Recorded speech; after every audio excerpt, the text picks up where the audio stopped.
come up with time and film with this blah blah blah blah blah for 2 hours. Shout out to Matt Kellerman. Shout out to all the boys there at HBO trying to get that done, because that's not an easy job, man.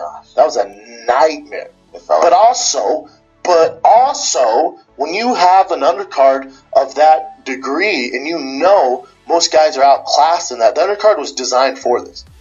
Lemieux O'Sullivan, someone's going to fucking sleep. We know this. That young, who's the homeboy co-main event? They're building up like a motherfucker. He's a monster. Not Chocolatito, right? No, Chocolatito's first one. Fucking storched, homeboy. Remember, Chocolatito was pound for pound number one in a lot of people's eyes before Lomachenko came along, and then he lost 2. He got starched by that Thai fella. No, homeboy, he's a fucking poster boy for them. Where's he at? Jamie Munguia? Munguia, yeah. Brandon Cook? So he was minus 5,000 favorite. Minus 5,000.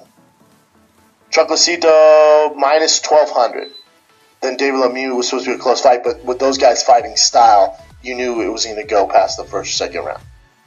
So you have a minus 5,000 in your co-main event.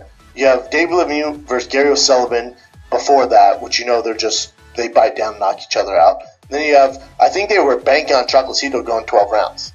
That's what they're banking on. Chocolatito said, I don't think so. I lost 2 in a row. I'm going to fucking starch this dude. That's what he did.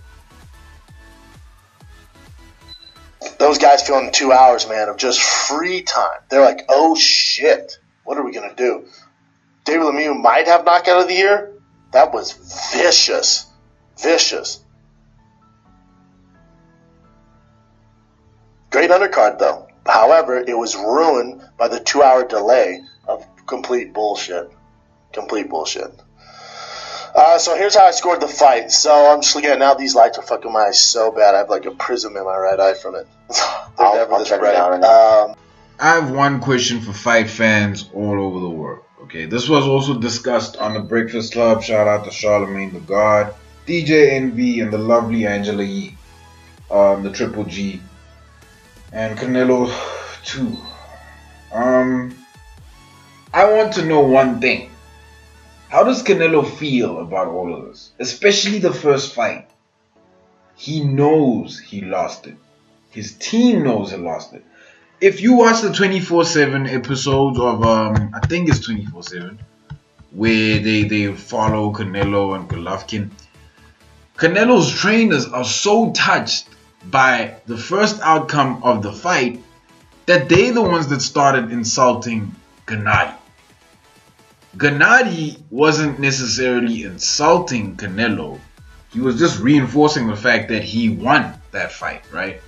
He was reinforcing the fact that they stole that fight from him, just like they stole the decision from him here.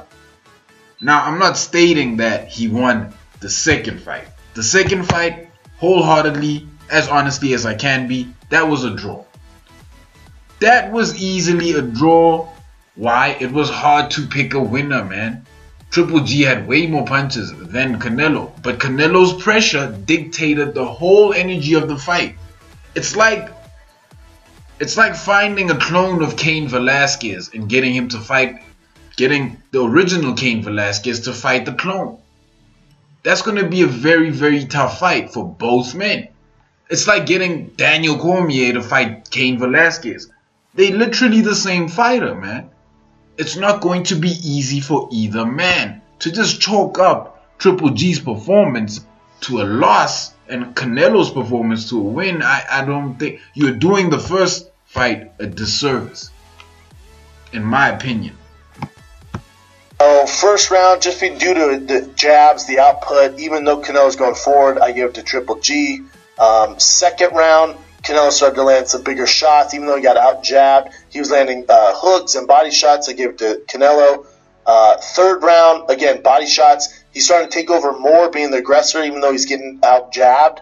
And I started these rounds. This is a round where if you're a huge Canelo fan, you give it to Canelo. If you're a big Triple G fan, you give it to Triple G. So third round toss-up, but I ended up giving it to Canelo. Fourth round, that's when Triple G starts to kind of plant his feet. He's still running around a lot, even though his coach is telling him, "Come on, let's fight this guy. Stand in there." He landed a good uppercut. Again, back to the jabs. The jabs was the kind of his go-to for the first freaking, I'd say, 9 rounds of the fight. He landed a good body shot, so I give that round to Triple G. And then round 5, again, I think Triple G being on his back foot. That was something that Roy Jones Jr. mentioned. The fact that, look, all of these athletes that train at Big Bear, you all hear why they're there, right? Even Tony Ferguson. And I've never heard this from an athlete or former athlete criticizing that strategy for training in Big Bear. You know, to get the high altitude so that you can perform at a really heavy pace, right? This was the first time I've ever heard a fighter criticize the strategy of training in Big Bear. Shout out to Roy Jones Jr., the legend. Let me know what you guys think. Like, comment, subscribe, and I am out.